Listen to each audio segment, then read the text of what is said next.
Mother was released for the Famicom in Japan in 1989. Standing out thanks to its contemporary setting and pastiche of JRPG tropes, the game went on to be commercially and critically successful, being the 6th highest selling game that year in Japan. Mother was written and directed by Shigesato Itoi, a Japanese copywriter and celebrity.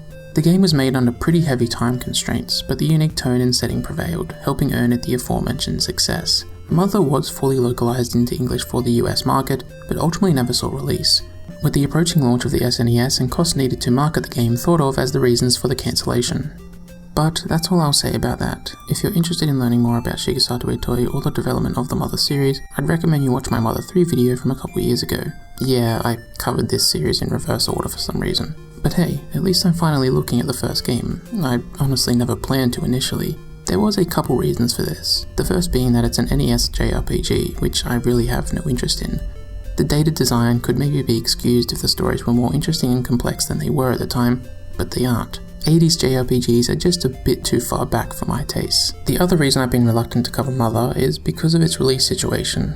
The English localization would go on to be leaked online at some point and was called EarthBound 0 by fans.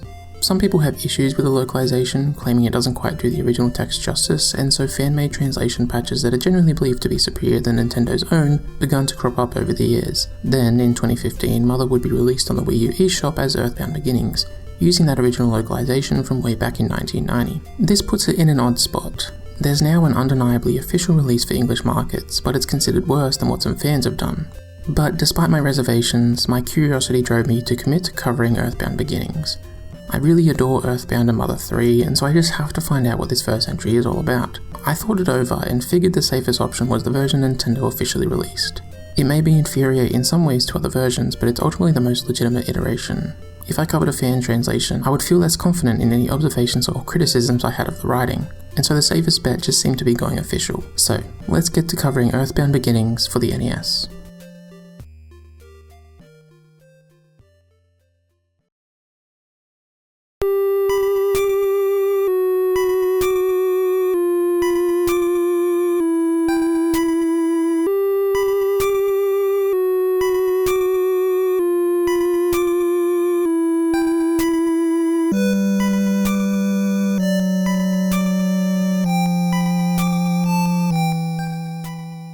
Upon booting the game up, you're met with a few credits and eventually the game's logo. It manages to establish some of the game's identity immediately. JRPGs tend to avoid using the term Earth for their world, instead opting for something completely original, or a generic name like Gaia, but by choosing the name EarthBound and having a spinning globe, EarthBound Beginnings gets across its closer connection to our own world than a fantasy one. The song that plays is kinda slow and contemplative, building to something more emotional, serene and layered, foreshadowing the humble beginnings of our journey that will spiral into shouldering the weight of the world's future.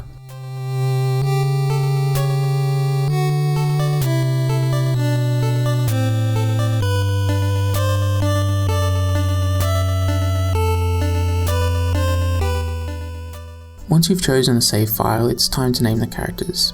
I just went with the canon names for them as I usually do in RPGs, so Ninten, Anna, Lloyd and Teddy it was. And true to the Mother series, you pick your favourite food at the end. We're then treated to a small preamble. It tells us that in the early 1900s a couple, George and Maria, vanished from their small town in America. After 2 years, George returned alone, not speaking of what happened, but instead throwing himself into studying something. I was pleasantly surprised that some semblance of setup actually exists, and though nothing massive, it at least gives the game something to build off of, and a way for players to nurture some intrigue about the world around them. The game begins 80 years later, with Ninten sitting in his room. This is how each game in the series starts and helps you feel closer to the protagonists, like you control them right from when their eyes open, so to speak. It also acts as a very small area within which to familiarise yourself with the controls. The game doesn't really begin until you leave the room, so you can mess around with the buttons without consequence. As expected, you use the D-pad to move around, select to open a status screen, A to bring up the menu and confirm choices, and B to run. All pretty simple, though they can take a bit to get used to if you're more familiar with further fleshed out controllers like that of the SNES. As Ninten tries to leave, the lamp in the room rushes over and fights you.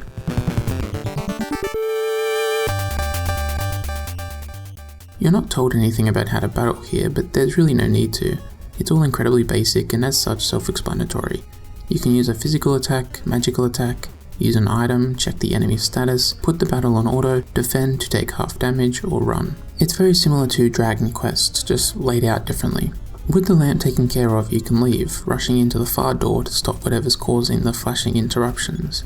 A doll that's come alive is terrorizing your sister, so you promptly smack it a few times to calm it down. Ninten will likely level up here, showing you how each stat increases, again being straightforward enough to let the process explain itself. Ninten's sister encourages you to check the doll out, and so you use the check command next to it. Inside, he finds a music box, which plays a melody. This development is mirrored on the status screen, giving you some insight as to what you'll be doing in the future and what you should be looking out for. This small introduction does a good job of establishing the game's core battle systems and its UI.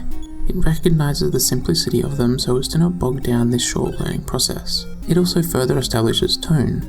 Dragon Quest begins in a medieval town with people speaking Shakespearean English before you promptly go to fight some slimes. Conversely, EarthBound Beginnings gets you started in the protagonist's own bedroom, making lamps and dolls the slime analogues, keying you into the style and flavour of the journey to come, really setting itself apart. Heading downstairs, Ninten's mum wishes his father were here to take care of the situation before she's interrupted by that very person calling on the phone. He explains that it's a ghost causing these problems and that Ninten's great-grandfather studied psychic powers, with the basement possibly holding something related to that could help solve the problem. Between George and Maria and now Ninten's father, you can already spot a keen focus on family and connection, and those connections becoming frayed or severed, with the thematic through line being a pleasant surprise to me. With Ninten's father not being present, this leaves him with only his mother at home taking care of him. When you talk to her, she's worried and scared, with the dad being the one who provides reason and actionable advice. This slots the two into very patriarchal dynamics of gender, where the woman is positioned as illogical but maternal and emotional, and the father is distant and stoic but logical and reasoned. It creates a dynamic that to the player will have the father seem as the more significant figure. As we soon see, he saves your game, and he provides you with your first objective. Under these roles, the mother, who presumably is more responsible for Ninten being the boy he is pushed to the background, with the father given more credit than he perhaps deserves. It takes the idea of an RPG protagonist only having one parent, typically a mother, and slots it into a more modern context to craft unique familial interplay, with this over time coming into focus as a larger theme of the game. The basement key has been misplaced, and so Ninten's first adventure is to locate it. His dad quickly explains that you can save the game by calling him on the phone before hanging up, starting your little mission. So you head outside, met with a cheerful tune and bright colour palette. You take 8 steps to the left and talk to your dog as it's the only thing of note on the screen, and get the basement key from his collar. Ah, what an adventure it was. This seems like a purposeful little gag, your dad talking about how it all comes down to you, only for that to amount to a 15-second outing. This is part of Mother 1's writing style, stripping RPG tropes of much of their pretense and drama in order to present them at their barest, poking fun at them while still ultimately indulging in them. It's really endearing, and the self-awareness was a good sign to me that hopefully the game would avoid some of those more frustrating conventions in favour of a more forgiving experience. Heading back inside, you unlock the basement, make your way downstairs, and collect your great-grandfather's diary. Reading it only gives you some excerpts of a riddle or puzzle of some sort, so I was kind of at a loss as what to do next. No one in Ninten's family offers a suggestion, though his sister Minnie can store items for you, which is helpful, and his mum will cook whatever you put as the favourite food, fully healing the party. These mechanical aspects being handled by family members only enhances the legitimate sense of homeliness and comfort here, emphasising how unknown the outside world is, while giving the player ties to this house that will encourage them to continue to come back, playing into the game's focus on family as a theme. You can also see the contrast in how each parent contributes mechanically. Saving is of course very helpful, but it's not healing or nourishing, it's a practical consideration, as opposed to eating your favourite food. That too has some practicality, but by giving the player power to choose what that food is, emotion is naturally weaved into the experience more than it is in saving. Not to mention that talking on the phone is inherently more disconnected and detached than having a home-cooked meal with your mum. So with little direction from the fam, I went outside to explore. The music is infectiously chipper, making the prospect of this adventure not so much grand as it is pleasant and exciting, a unique mood that honours the locale and circumstance more. You may not get to hear all that much of it though, as you're interrupted by battles. They're rather plain, but prove to still be entertaining, with the range of assailants you face and the music that accompanies them. From snakes to hippies, they keep you on your toes and interested to see what weird creature it'll be next. I do personally prefer the later Mother game's approach to encounters, where you can see them on the screen. It always feels more fair to me, but the truly random battles here do add to that sense of mystery and excitement as you travel. It's interesting how this seemingly more mundane setting inspires greater creativity within the genre, as conventions get twisted to fit the presentation. I experienced this when a hippie chose to yell at Ninten that his mum was calling him. Ninten believed it and so lowered his intensity a little, his attack power decreasing to reflect this. And then in that same battle, the hippie missed multiple times in a row, growing angry and his attack increasing in turn. Battles in EarthBound Beginning certainly fall into a routine from the player's end, but your opponents regularly butt in to spice things up. Even if this fluctuation in stats didn't seem to affect the end result, it was funny seeing how the idea of affecting someone's behaviour in battle was translated into this contemporary setting. Not far from your house you find a girl whose sister, Pippi, is missing, asking you to tell the mayor if you're headed to Podunk, a town further south. From talking with the people of Podunk, you discover that the hauntings have been happening to others as well, that the cemetery has been taken over by zombies, and that the zoo animals have escaped their enclosures. The townspeople speak with some of that EarthBound charm, an odd mix of familiarity and unprovoked antagonism that can feel straight up mean or like friendly ribbing. It's not quite as rich as it is in the later games. It seems like Itoi's tone would come through further in the preceding localizations, but you catch it here and there in Mother 1, proving to be equally refreshing when you do so. It's also a good motivator to talk to everyone, as like many old JRPGs, talking to every single person you find is a must, lest you miss a crucial bit of info. One such piece of information was that a little girl was also at the cemetery, which seemed like it could be Pippi, so I pursued that thread. Before doing so, I looked around the buildings of Podunk. Disappointingly, very few of them can actually be entered, which I suppose is more true to real life, but can leave the town feeling a little lifeless, like a facade almost. The buildings you can go in are mostly part of mechanics, like healing by sleeping at a hotel, reviving a party member at a hospital, or buying items from a department store. Like the stat affecting moves, it's an inventive way to implement systems like this into the environment and does bring some heart and utility to the town around you. One of these buildings is the mayor's office, who's hoping to garner some support for the upcoming election by getting you to save Pippi from the cemetery, and then telling everyone that he was the one who actually did it, which is pretty hilarious. So with the promise of a reward, I went in search of Pippi. Exploration is made surprisingly simple thanks to the ability to move in 8 directions and run.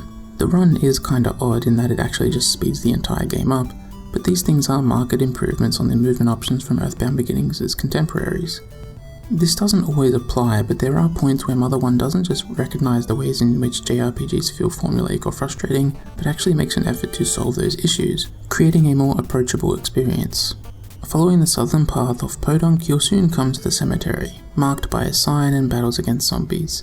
Entering the graveyard grounds, a growling whir kicks in, with thin, whistling notes ringing out above it, like ghosts passing you by. Now it was time to find the zombie's lair. While the battles you encounter on your search are still nothing special, there is at least a sense of unpredictability that creates tension, ratcheted up by the needed resource management. By this time I'd learnt a few PSI, or magic, abilities. Weirdly, this isn't based on level, but I think on the amount of XP you've earned overall. The first few are pretty basic, a modest healing move, something to remove some status effects, and the ability to hypnotize enemies. Managing your PSI points, like trying to get the most out of each use of Life Up Alpha, becomes a keen strategic consideration, and with how you can encounter multiple enemies at once, there's a decision to be made about when to run and when to try and rake in some XP. This makes a more protracted journey like this one deeper than the battles so far would seem to indicate, and I found myself pretty engaged as I explored. Unfortunately, it soon became a little irritating. There feels like little rhyme or reason to the layout of the area. The lead up to finding the lair is obviously meant to act as a sort of dungeon where you navigate a hostile area for an extended period of time, but shit is just placed at what feels like random, with gaps in the foliage leading to dead ends and sudden blockages. It devolves into running around randomly, with the design making no effort to hint or guide the player. It just feels like it lacks intention or thought, reflected in a souring of the playing experience. I did eventually make it underground, coming to a room full of closed caskets. A few contained more zombies, but in one of them you find Pippi. There had been some frustration, but it was rewarding to find her and to actually accomplish something. She joins the party, pitching in to help in battles when she can, though with no PP, I made use of some strategic running away. Which is important to note. These days running away from battles is not something you really want to do, but it's a legit strategy in older RPGs like this, where the balance is not always so fine-tuned. I made it back to Podunk safe and sound, and after some celebratory dancing, went to visit the mayor. He gives you $100 as a reward, and asks you to check out the zoo as well, with Pippi taking off home. I had heard around town about the Canary Village to the northwest, and so prepared to head that way. While looking through the department store, I was given a canary chick by the person running the pet shop, so I was confident in my decision to follow that thread. It doesn't take long to get to the Canary Village, with a couple signs along the way telling you you're going in the right direction. It's not much of a village, mind you, just a mess of trees and what seem to be gravestones surrounded by a wall. A man located there asked you to return the chick to singing Laura, and I was pretty sure I could see her outside the wall, but couldn't figure out how to get to her. The white pillar clearly stuck out from the rest, but interacting with it did nothing. It was driving me a bit mad. I finally figured out that there's apparently no piece of wall behind the pillar and that you can walk right out. I gave the chick to Laura and she sung the second melody, Enjoy. I was happy to have another melody, but this signalled the start of a problem in this game that would bleed over into EarthBound. People in Podunk do mention the Canary Village, but the mayor explicitly asks you to go to the zoo. This second melody is relegated to feeling like a little side activity, despite it ostensibly being part of the main objective. The zoo is just north of the Canary Village, so perhaps you could expect anyone going to the zoo to also find the canaries in this melody, except that there's a path to the zoo leading off the east side of Podunk, completely circumventing the Canary Village. This construction and progression just feels so counterintuitive, with the game hiding away a part of the core objective. This low point would continue as I headed to the zoo. As I approached, a monkey stole the front gate key and rushed off inside. I followed it and within 3 minutes was fucked up by a tiger. I hadn't done anything wrong, the game had just decided that now it was time to grind. The 1-2 punch of the canaries and now this was killing some of my enthusiasm for the game. I had generally been enjoying myself, and the fact that I've pointed out that I had been pleasantly surprised by the game a few times shows that it most definitely has value, but frustrations were starting to pile up.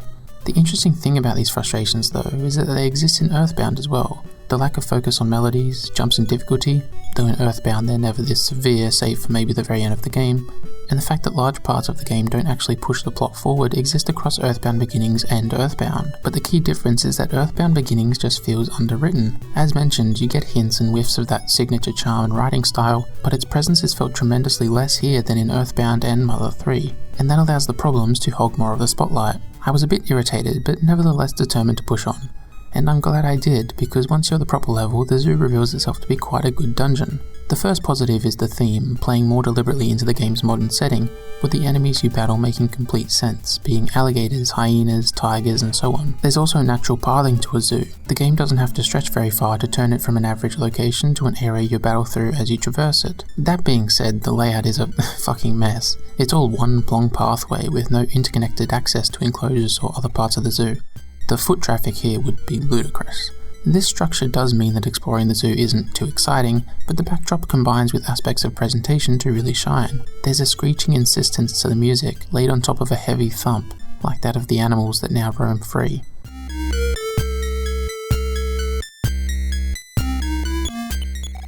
It adds intensity and desperation to this little journey. Then there's the art style. In my EarthBound video I mentioned how the sprite work looks hand-drawn and childish, but that's even more apparent here. The simplicity of the NES's colour palette really drives that approach home, items being boiled down to the barest essentials they can, while still being recognisable. Sprites appear scribbled and lopsided, the pseudo-isometric viewing angle providing an amateurish attempt at 3D that only sells the graphics even more. In this particular situation, the art style gives off a childish vibe which the music and battles can then work to subvert, adding to the mood and character of your time here. Finally, unlike the Canary Village, there's actually a semblance of story and beginning, middle, and end. You reach the superintendent's office, being met with a piercing drone that rushes through you. The few presents inside provide you with items that foreshadow a coming battle, raising stakes and anticipation. You find a mysterious capsule on the top floor of the building, a Starman Jr. bursting out of it and fighting you.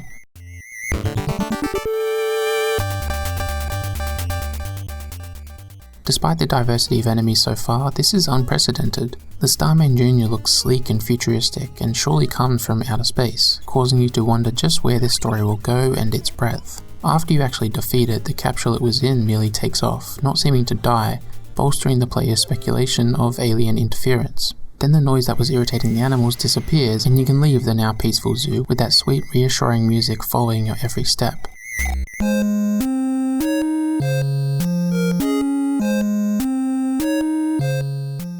There's immediate reward to this development that makes your journey worth it, only compounded on as a singing monkey, now back in its enclosure, helps ninten remember the third melody. The lead up, main conflict with the Starman Jr., and finally payoff from learning the third melody and the zoo being peaceful feels refreshingly complete, tied up and cohesive, making for a very satisfying experience. This zoo dungeon really acts as a great encapsulation of Mother 1. The game uses its setting and unique tone to its advantage, to create a fresh backdrop for this little story to play out.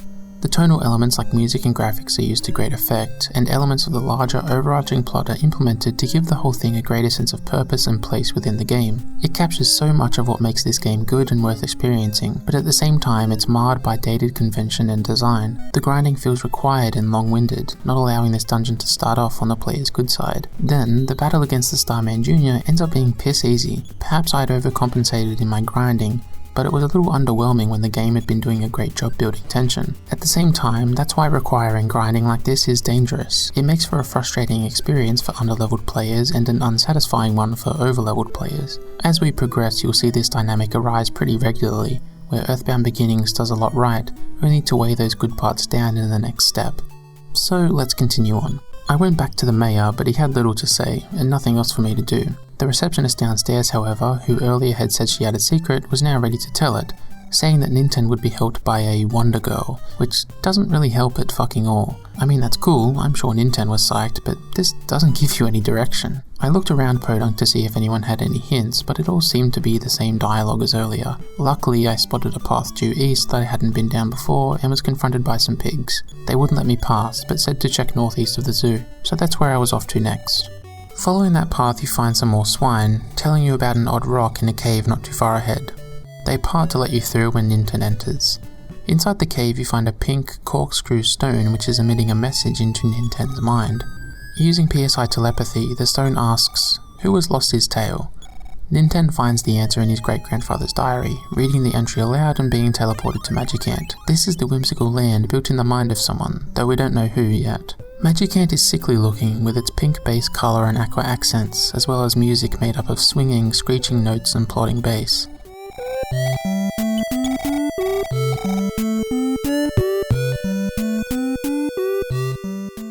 The land feels overwhelmingly innocent and pure, beyond just the presentation, but also in the content. Magicant tends to lack purpose and true life, like the details needed to make it more believable have been skipped over. As a result, houses are clumped together and many of the citizens have little of value to see. It feels like the construction of a child, Mother 1 not reaching for a slightly more serious high fantasy style like its peers, but one that revels in the imagination of its audience.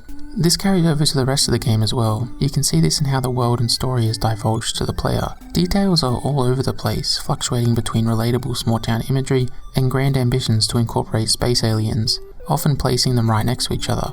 The world responding by showing the conflict that proximity would brew, and how it would disseminate and spread across the land. This makes for a really one-of-a-kind context, but also sections bereft of narrative value that lead to lackluster developments.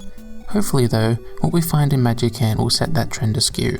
As you explore, you'll find a bevy of shops laid out next to each other. It was good to finally have access to some gear, as it's been pretty slim picking so far. This unfortunately goes too far the other way. The options are pretty extensive, with prices seeming pretty high in comparison to what you found earlier. This raises a number of issues. First is balancing. The most expensive items in these shops are what you'll be using for defense for the vast majority of the game, so the price makes sense, but thanks to the zoo and need for players to grind, it's not too unlikely for you to have enough money to buy all the best items from these stores. At least I did. So for players who did grind, equipping and buying gear has become a non-issue for practically the rest of the game, which is a problem, because in early JRPGs, acquisition of new equipables is one of the few ways to truly attain a sense of progression, and EarthBound Beginnings has practically killed that here in Magicant. However, this experience will differ between players. You have little to no context for gear prices and expectations at this point in the game. If someone gets to Magicant but can only afford the silver bracelet, that tells them nothing. Should they maybe be grinding to afford the gold bracelet so they can survive going forward? This is only early in the game. Maybe all they need is a bronze bracelet to keep up? You don't know, and can't find out without wasting money by buying stuff and hoping it keeps you up to speed with battles. This is how poor design, like required grinding, can have ongoing consequences for the experience of a playthrough, even hours down the line. So with my gear I went to explore a little. I do like the enemies here, being diverse and imaginative as ever. Some are particularly interesting, like the dad's eyes and mum's eyes and how they react to each other and behave. The dad's eyes get angry after you attack them, becoming stronger, and the mum's eyes attack twice in a row. It feels like an abstract insight into whoever's mind this is, giving battles another dimension for you to consider. Speaking of battles, I was disappointed by how little they'd changed so far. With ninten remaining the only party member, you're given little flexibility and breadth in what you can actually do.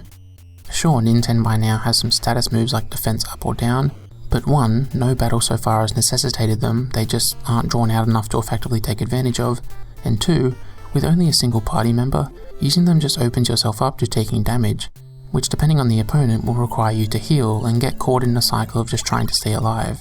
Combat's shine was really wearing off, with the unique enemies being cute and interesting but not enough to distract from just how basic and dull this all was. There are some neat things to be found by exploring Magicant, like the flying men who accompany you in battle, who when killed actually have their own gravestones, which is pretty morbid, but overall these things just can't quite mask the drudgery of combat. I eventually circled back around to the centerpiece of Magicant, the castle. Using telepathy I solved the riddle at the gate and made my way inside.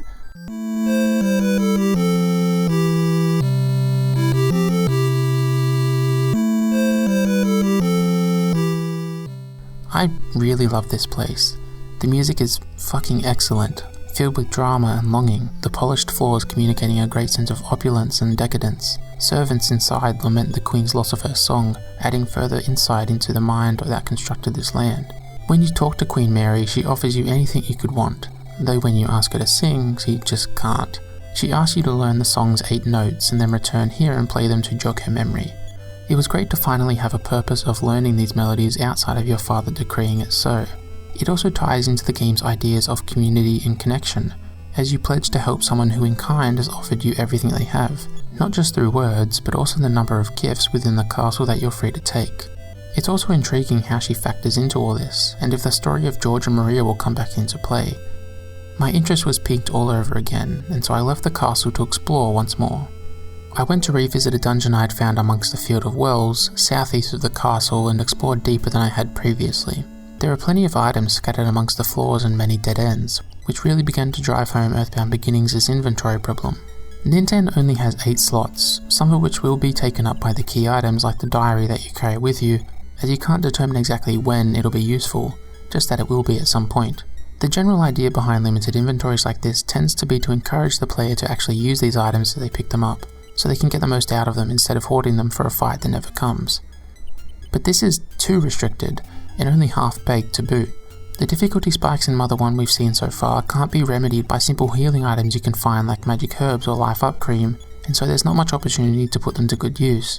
But at the same time, those difficulty spikes also pop up without much warning, and so it's generally safer, and in the interest of efficiency, to use a resource that can be replenished like PSI to heal instead of one-time consumables.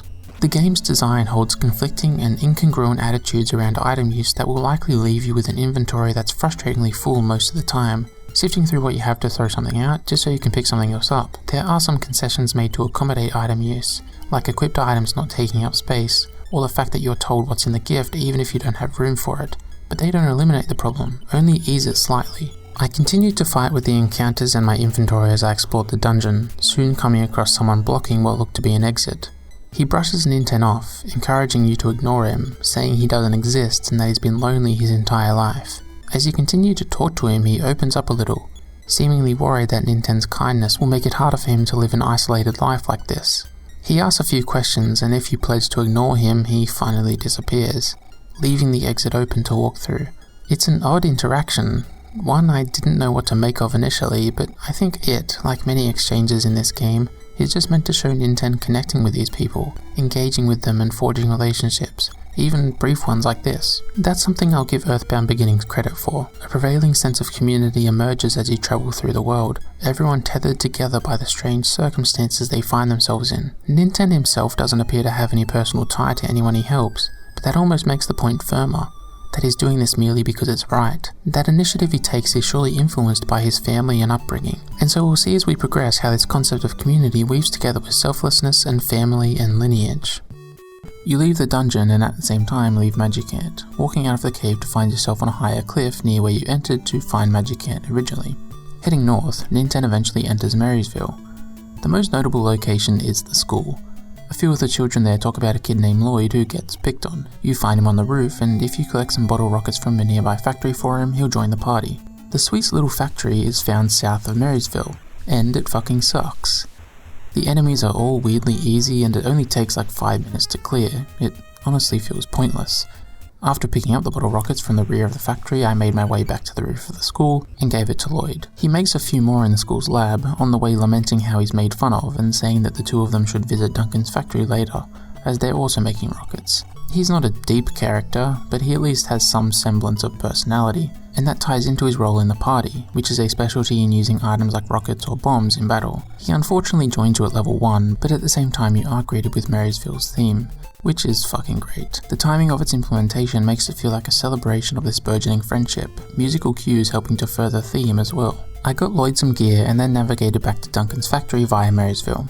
Just like the Sweets factory, Duncan's factory also fucking sucks. It's basically just a longer version of the Sweets factory but with a convoluted multi-level layout. To its credit, there are new enemies, the gifts full of rockets and bombs help you figure out Lloyd's strength in battle, and the abrasive music does a good job of setting the mood, but it's not enough to salvage the dungeon. The biggest issue is the lack of continuity.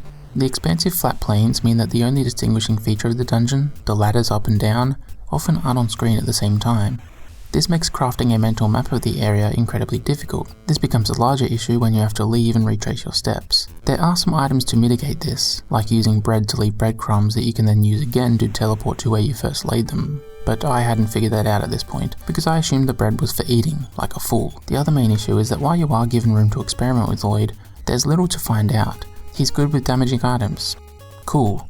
You don't need a labyrinth like this to figure that out. Lloyd just doesn't affect combat in a very meaningful way beyond extending it, as you're now fighting enemies with more health. I was hoping that would change when I got the objective and found a boss, but nope. I fired one of the big rockets off to clear the stones blocking the train tracks in Marysville, but no one tried to stop me. It's so strange. The simple combat that was yet to call for ninten to really use any PSI in battle gave me the impression that the bosses were where this stuff would become required, but there had not been a single boss yet. The closest I can think of, the Starman Jr., crumbled under basic attacks. It really didn't bode well because the majority of the experience is battling, and so far it's generally been pretty boring, as I've said a couple times now. I eventually made it back to Marysville and headed north to the now accessible train station, buying a couple tickets to Snowman. Snowman is really refreshing, with the stark blanket of snow covering the ground and the incredible theme that's more melodic and less plucky than its counterparts.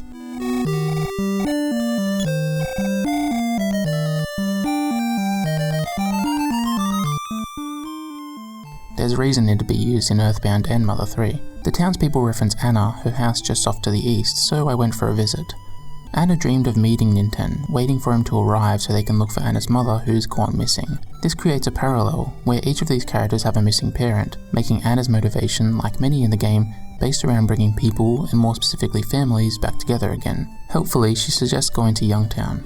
Anna too joins the party at level 1, so it was time for more grinding. The game at least acknowledges this by giving Anna's dad the ability to fully heal and restore the PSI of the party, just like Ninten's mum, interestingly. You'll also learn that Anna will be the main PSI damage dealer, learning offensive spells. She does so at a pretty blistering pace, sometimes adding 3 to her arsenal at a time. This also highlights how Ninten's PSI moves are primarily, if not entirely, support-based. They either heal or affect stats, not doing damage. This could be reflective of his relationship with his parents, his PSI tapping into the supportive, nourishing role his mum has played in his life, or it could go a little further. Maybe the healing moves are from his mother, but the stat moves, those that are more pragmatic and less emotive, come from his father, showing him as a product of his environment, of family living on in many different ways. Granted, this doesn't seem to be the case with Anna and her PSI, but the fact that I've been compelled to think this through to this extent is a testament to Mother 1's dedication to its thematic application. After buying Anna some gear in Magicant, I hopped on the train for another trip. Spokane seemed to be the end of the line and should get me closest to Youngtown, so I bought 3 tickets. When you leave the train station at Spokane, you'll find no one in the streets, instead encountering robots and flying saucers. Everyone has seemed to leave to a residential area to escape the danger in Spokane proper, and as you talk to everyone, you discover that the empty house with the rosemary seems to be haunted. I also rediscovered that there's actually a world map you have access to, and as I found out, Spokane is closer to Youngtown than Snowman, but barely. However, now I was curious about the haunted house, so I stayed a little longer. The sight of those familiar mustard and grey buildings have at this point become a sort of comfort, signalling amenities and respite from battles, a place to stock up and hopefully pick up a few threads to assist progression. So subverting that here makes Spokane immediately memorable, This move allows the world to feel less formulaic at the same time, shifting emphasis onto the town's plight in a new way. At the same time, this new approach forced exploration that brought pervasive issues back to the forefront. The first is just a simple visual glitch, with vertical scrolling not seeming to function properly, which is distracting but not a massive deal. The other things though really highlight the time of this game's release. First is the randomness of level ups. A character's HP may increase by 12 or not at all, and this sort of fluctuation goes for each stat, though not necessarily to that extreme extent. And then there's the encounter rate. It too fluctuates greatly, but in what becomes an almost predictable pattern. You will not be able to take 5 steps without facing a battle for 3 to 5 encounters, before then being able to run around for 30 seconds to a minute and not enter combat once. I think these two things are emblematic of where JRPGs were at the time. This type of very tangible, literal and mechanical player progression was where way more of the appeal of the genre came from, and so the randomized stats harbour potential and excitement. As for the encounter rate, that seems more like a glitch or fault in programming. It creates a really odd cadence of gameplay I don't see the appeal in, but you could argue that it allows you to slip in and out of groups of battles, segmenting exploration and combat more to give each room to breathe. Now obviously these aspects haven't aged well, but I was trying to at least see the appeal as I played, rather than dismissing the design entirely, and it did help me appreciate aspects of Mother 1. Something that I don't think can be softened through a contextual lens is the dungeon design, however. The Rosemary's Mansion, although different in appearance, is reminiscent of the Magicant Well Cave and Duncan's Factory. Lots of floors and branching paths that stretch the dungeon out to a frustrating degree, forcing encounters to be rote but numerous in order to incorporate that aspect of survival and resource management that comes with dungeon crawling. And then on top of that there are a few enemies who can really push your shit in. After scaling enough staircases you come to the piano in the mansion, which plays the 4th melody. Having gotten what I needed from Spokane, I went back to Ninten's house, as I'd be passing by to get closer to Youngtown anyway. I fully healed the party and stored some items with Ninten's sister. You can see here how EarthBound Beginnings is somewhat aware of its own shortcomings. The game knows Magicant is annoying to get to and that the gear available there warrants repeat trips, so it gives you an item like the Onyx Hook, which teleports you there. And while that is helpful, you ultimately still have to use the cave dungeon to leave, so that process hasn't been sped up. Then there's the item storage, which does let you manage what you're holding without having to abandon things, but doesn't fully alleviate the issues presented by an 8-item inventory. I really admire these things. It seems like the developers trying to create a friendlier experience, breaking genre convention for the time in this aspect, but they just don't go quite far enough. It feels a little like tentative steps into the future that failed to be full strides, as the path forward hadn't been lit up yet. But back to the family home. I healed up and managed my items, ready to get back out there. I took off east past Union Station and on the way to Youngtown. Unfortunately the bridge across is broken, so you gotta trudge around and through Yucca Desert. The desert has the same theme as EarthBound, and I gotta say, seeing where all these different elements got their start was a lot of fun. I was worried that the latter games would make this one feel archaic, and though it did somewhat, it also meant that I could appreciate the origins of series staples that are rife with good memories. The desert also has a surprising amount of character. Different piles of bones have some great dialogue, and you can find a monkey that flies you on different paths in a plane, which lets you get the lay of the land without having to explore the whole area. That's Mother 1 using its charm to not just entertain you, but ease the playing experience and player progression, as on one of these flight paths you see some ruins. If you fly with a monkey enough times, they let you borrow the tank, and so I went off to the ruins in it. A massive robot blocks the entrance, and I thought I was finally going to get some use out of all these PSI moves, but no, the tank does all the work for you, eventually breaking at the end. The ruins is a maze of monkeys trying to turn you around, sort of like a less frustrating version of what you do in EarthBound. At the end you find another XX stone, taking you back to Magicant. I was at a bit of a loss as to what to do next, but after a bit of wandering around I remembered there was a dragon in the well cave that I hadn't been able to fight earlier. I went back down there and sure enough I could fight it.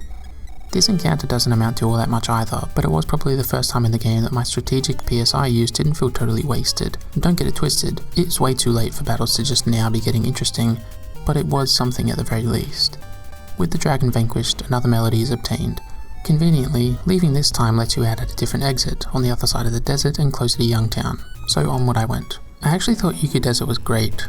Deserts in games, especially RPGs, can be so dull and predictable, so EarthBound's Beginning's unique character is really welcomed, showing an understanding of how convention can be twisted to not just subvert, but improve the playing experience at the same time. Youngtown is, true to its namesake, full of only children, with all their parents having been mysteriously taken to the mountains. The theme here features none of the now familiar bounce or whimsy from the other music.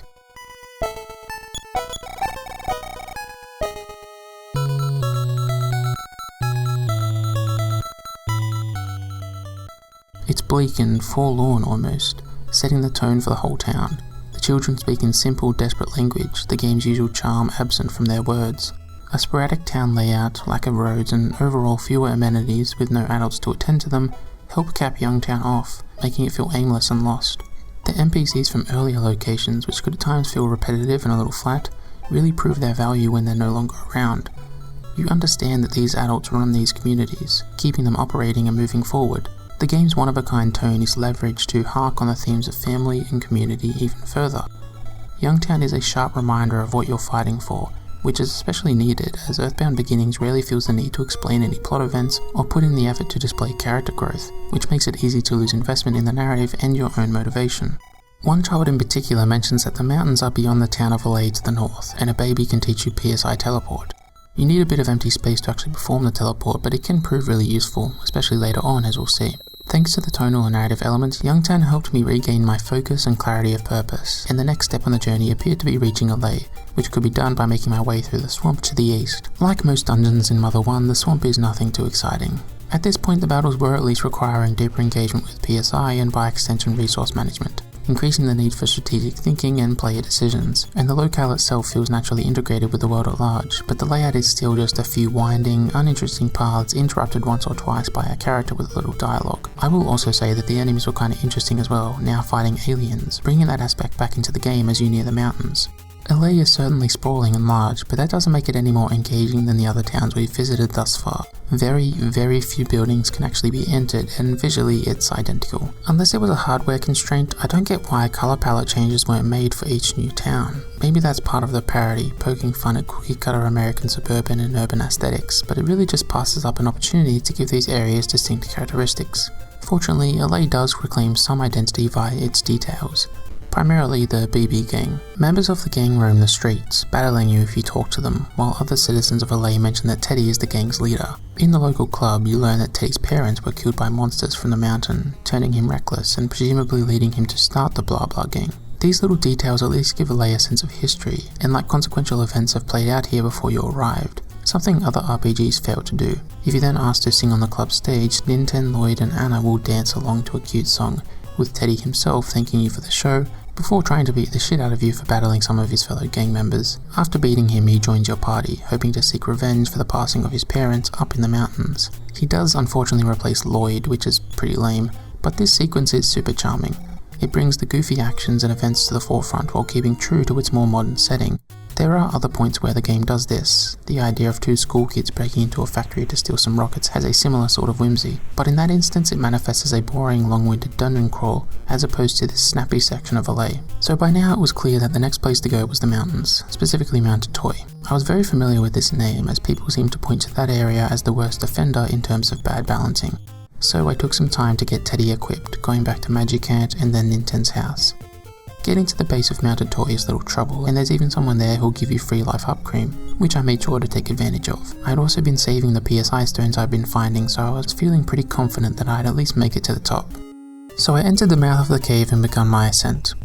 I reckon I got just about the best gameplay summary of Mount Itoi as you could possibly get. I slowly explored, trying to be diligent in following all the paths so I would always know where I had and hadn't been, all the while fighting Starmen, who I believe can one-shot anyone with PK Beam. Despite my efforts, within a few minutes I was turned around and began following a path I didn't recognize, only for it to spit me back out at the base of the mountain. I had been retracing my steps without realizing it. This 10-second pause of Ninten just sitting here was me letting out a very big sigh.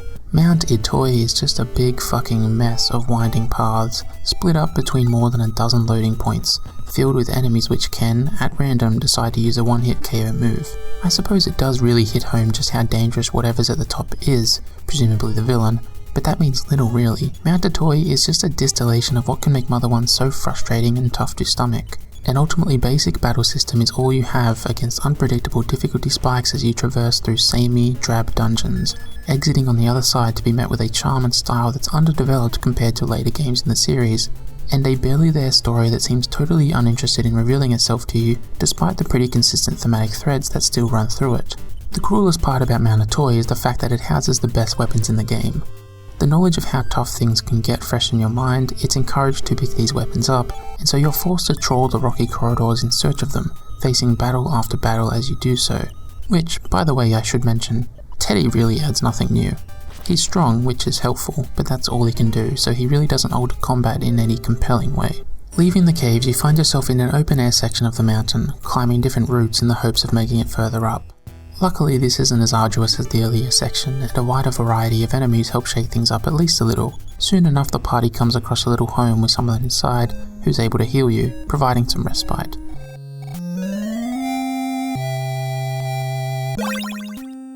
If you try and enter the other room in the house, Teddy leaves ninten and Anna alone. They dance together, and the song that plays is similar to that in the castle at Magicant, perhaps positioning their relationship as a sort of fairy tale story.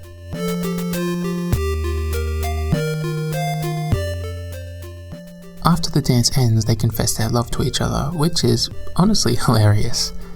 A few NPCs will ask if ninten and Anna are together, but the idea that they have any closer connection to each other than, say, ninten and Lloyd would is kinda absurd. This confession is completely unearned and unnecessary. It comes across as an obligation, which is maybe part of the pastiche, showing how contrived these narrative relationships can be. But we can't just sit here and act like every fault of EarthBound Beginnings is secretly a part of its satire. It's still its own game, and at different points it stops feeling like a parody of these tropes and instead becomes a recreation of them, if that is even the intention. For all we know, Shigesato Itoi and the devs saw this as a genuine, heartfelt development in the story. With how scant exposition and character moments can be in Mother 1, it's a little frustrating that time is spent on this, instead of emphasizing that this is just a group of friends. To me, that better reflects the actual journey, while further acknowledging how ridiculous that journey and the genre's tropes have been, helmed by a group of children. That does happen in some form, as when you try and leave the room, a massive robot attacks, dealing tons of damage before being destroyed by Lloyd, who busts in a tank and destroys the mess of metal. Teddy suffers severe wounds, unable to go on, now knowing that his brute strength isn't enough to win or avenge his parents. Lloyd joins back with ninten and Anna, and the three are ready to make their way to the summit of Mount Itoi. This sequence shows a group of people from all different places coming together and learning from each other, and is way more in tune with the game's themes than a forced confession of love. So more stuff in this vein was really needed. Most tragic of all is that Teddy is in bed at the house back on the ground, outside Mount Itoi, which means you now have to climb all the way back up again. It's not as bad the second time thanks to your prior knowledge, but making the player suffer through that again is just cruel. As you proceed north from where you'd fought the robot, you find a lake. North of the lake, there's an island you can take a rocket to. A scientist on the island, once bribed with strawberry tofu, will let you know that a robot lies at the bottom of a lake on Mount Itoi, so fortunately I knew what to do here. It was one of the rare times in the game that a side activity was actually valuable. Not that there is much to do outside of the main quest, mind you. Taking the boat to the whirlpool in the lake centre has the party sucked into an underwater factory. Mercilessly, there's no battles here, so you can just head left until you find Eve.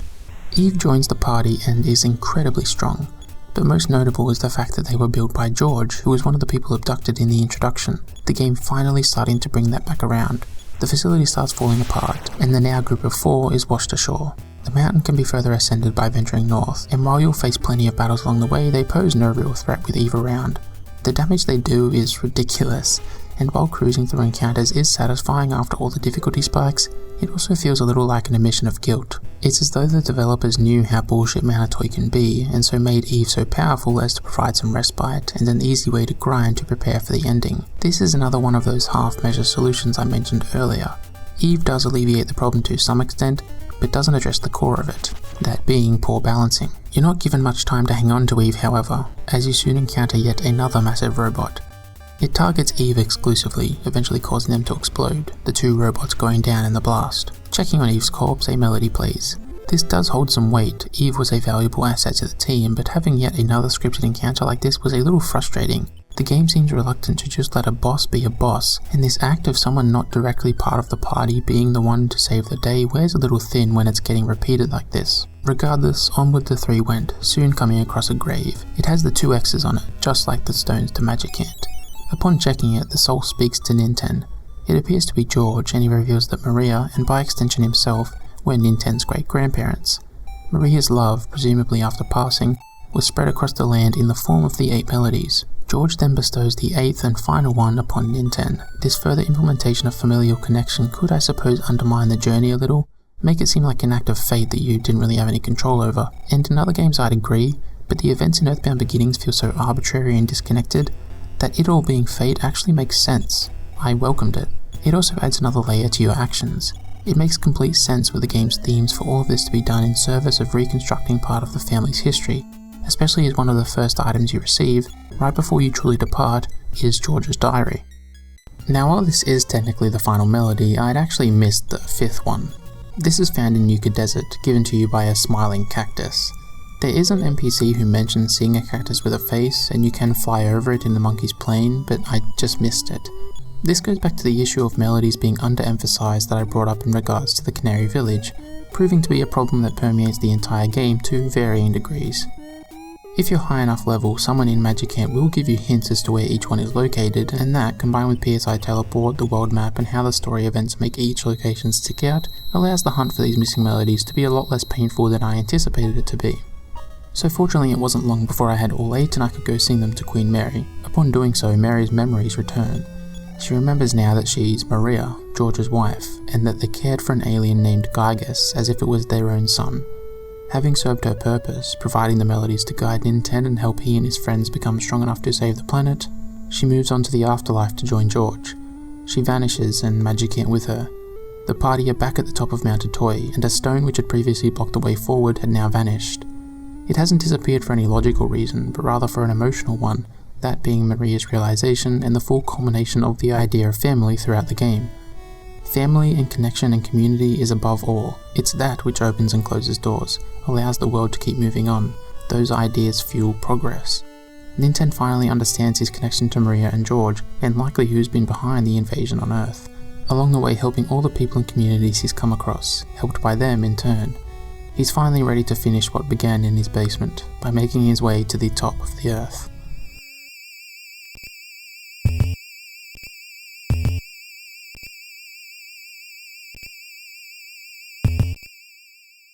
The stage is set brilliantly by the endless, unsettling sting, poignanted by occasional kicks, as though scoring the shaky tension and uneven heartbeats of our heroes. A room in the cave ahead shows all the adults who were taken by the aliens, shoved into preservation tubes. Things certainly feel a lot more real now, and the vague threats we've been hearing about are at last coming into focus.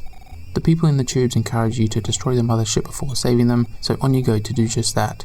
You leave the cave and the monolithic spacecraft comes into view, with Giygas at its center.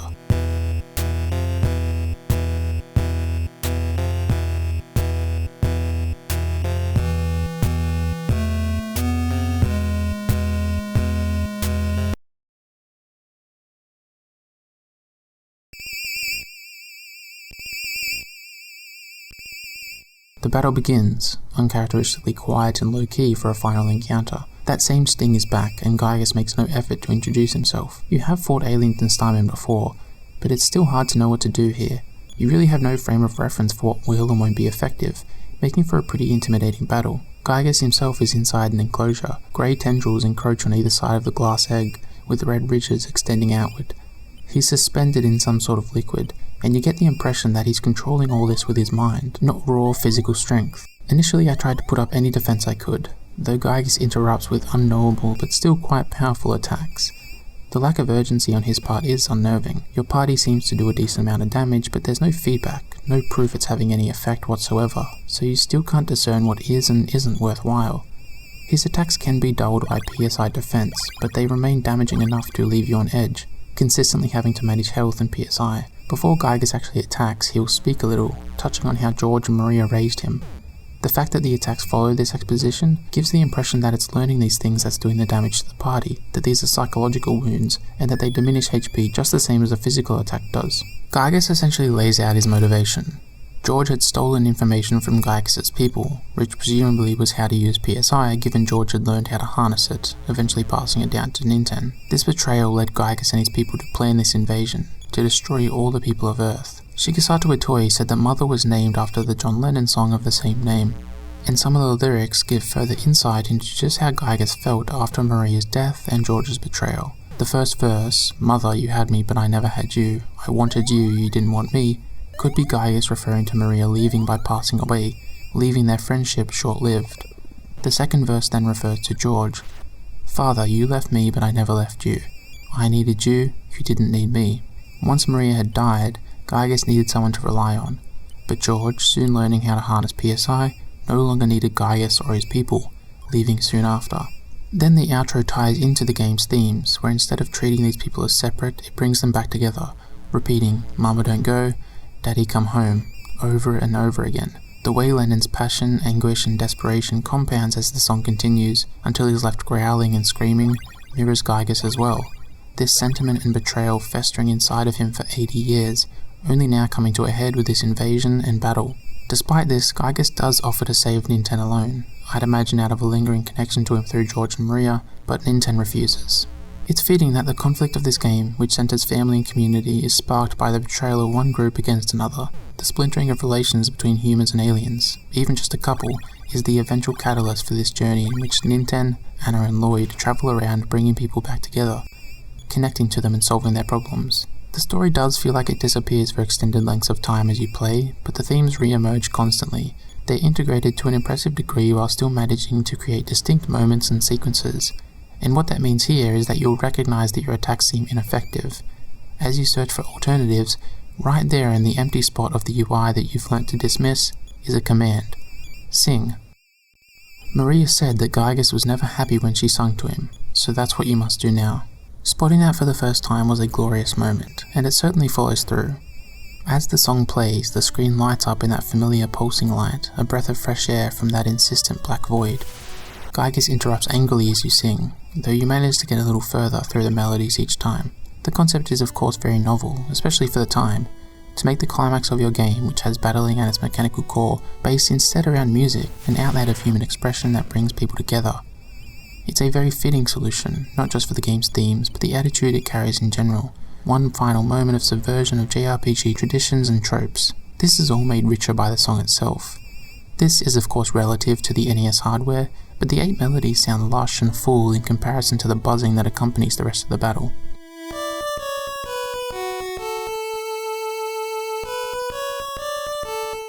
Giygas' composure and disaffected disposition comes undone under the power of this song that was sung to him by someone he loved dearly, and who eventually left him. Fittingly, with the melodies finally sung to completion, that stinging buzz dissipates as Giygas unravels, confounded over his defeat by a mere tune.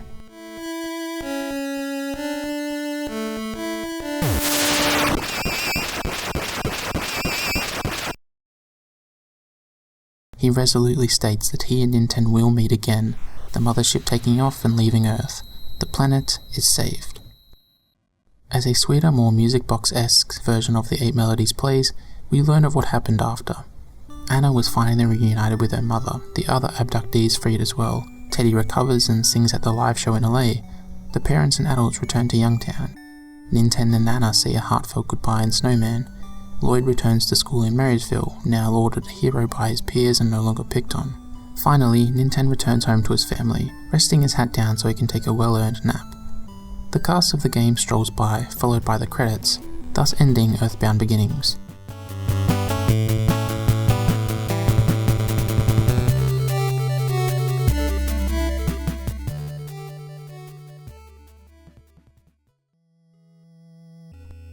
The final shot we see is of Ninten's father calling him, hoping he picks up. The father who was ever absent, just as George would leave Giygas and return to Earth.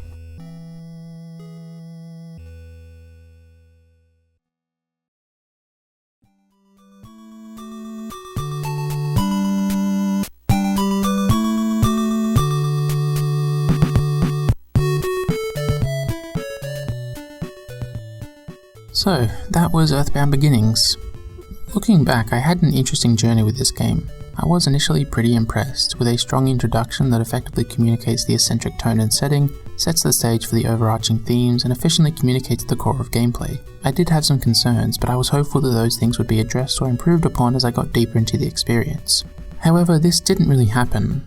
Battles remained incredibly basic, grinding became a must at many points, and the style of the Mother series' writing was faint, not coming through as much as it does in later entries. These things then allowed focus to be put upon other areas that were lacking. In EarthBound, the overarching narrative can often feel stagnant, but the tone and writing distracts from that. But that's not the case here. These issues all made the game feel like it was dragging, and while some of them could be blamed on outside factors like a poor localization, they gave me little hope that things would improve. And although in many ways they didn't, I really loved the ending. Combat never truly got compelling, the balancing remained wonky the entire time, and characters felt less distinct than their peers in the franchise. But the most consistent part of the whole playthrough, the thematic content, is brought into keen focus, honed in on to craft a climactic, resonant finale, one which utilises a unique gameplay twist to great effect. The aspects I was sure it would drop, like George and Maria, are paid off really well, with even Giygas, who the player is not made explicitly aware of right up until the end, being made interesting and intimidating, and to some extent sympathetic. So looking back, I was quite critical for most of the game, and yet grateful for the experience once it was over. That's not to say the ending is the only redeeming part of Mother 1. The setting, atmosphere and attitude are undoubtedly fresh, especially for the time, and when that signature style of dialogue crops up, it's welcomed. The music is consistently great, either playing into the game's art style and mood to enhance it, or subverting it completely to considerable effect. Despite the NES giving most music an underlying oral character, songs remain distinct and purposeful. The art is no doubt basic, but is also charming, feeling straight out of a page children have scribbled their adventures on. And these positives can be found within gameplay as well. Quality of life elements like PSI teleport, the world map, 8-directional movement and the ability to run make EarthBound Beginnings way more playable and are greatly appreciated. To me, what really sums up EarthBound Beginnings is the fact that this video is around 1 hour long, while my EarthBound video was 2 hours long and my Mother 3 video 3 hours long. That doesn't make Mother 1 only a third of the game that Mother 3 is. That's a dumb way to try and quantify the value of art. It just means that everything has to start somewhere. This game is very much the beginning. EarthBound would end up improving on practically every idea EarthBound Beginnings has, and then Mother 3 would build off that in a different direction. So sure, there's plenty I don't like about EarthBound Beginnings, but I'm grateful it exists, because without it, the series itself wouldn't. I'm really glad I gave it a shot. I got a lot out of it, not just contextually as a part of a larger franchise, but also from how thoughtfully the themes permeated the entire playthrough. I'm also glad I gave it a shot because I can now say I've finally finished analysing the Mother series. So, thanks for watching.